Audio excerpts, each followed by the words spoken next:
राज्यपाल महोदय के अभिभाषण पे जो मैंने विधान परिषद में संशोधन दिए थे, उसमें परसों मुख्यमंत्री नीतीश कुमार जी के उपस्थिति में जो चर्चा हुई, उसमें उन्होंने खुद खड़े होकर कहा कि मैथिली भाषा की पढ़ाई बिहार के स्कूलों में हम फिर से कराएंगे।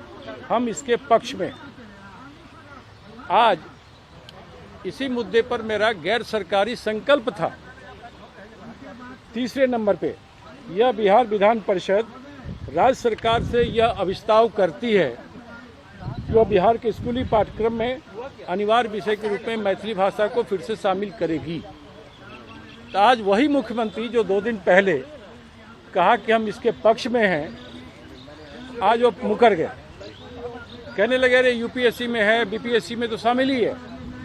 तो यूपीएससी में और बीपीएससी में तो मैथिली भाषा इसलिए शामिल है कि मैथिली भाषा संविधान की 8वीं अनुसूची में है। संविधान के 8वीं अनुसूची में शामिल कोई भी भाषा उस राज्य में पढ़ाई जाती है स्कूलों में जहां उसकी आबादी बहुत होती है। लेकिन बिहार में वर्तमान भाजपा जदयू सरकार ने इस मुद्दे पर मुझ पर सदन में ये कहा कि आप अपना प्रस्ताव वापस लीजिए। मैंने प्रस्ताव वापस लेने से इनकार किया तो इस पर वोटिंग कराई। वोटिंग में स्वाभाविक है उनका संख्या बल है। तो बिहार की भाजपा जदयू सरकार ने मतदान के द्वारा मैथिली भाषा के खिलाफ में हमारे उस प्रस्ताव जो पढ़ाई के पक्ष में था, उस प्रस्ताव को पराजित करने का काम किया है। यह कहीं न कहीं नीतीश सरकार की मैथिली विरोधी मंशा को एक बार फिर से उजागर करने का काम किया है। और आश्चर्य लगता है कि 2 दिन पहले मुख्यमंत्री ने कहा कि हम पक्ष में हैं, आज पर वोटिंग कराए और मेरे उस सुझाव और प्रस्ताव को खारिज करवा दिया।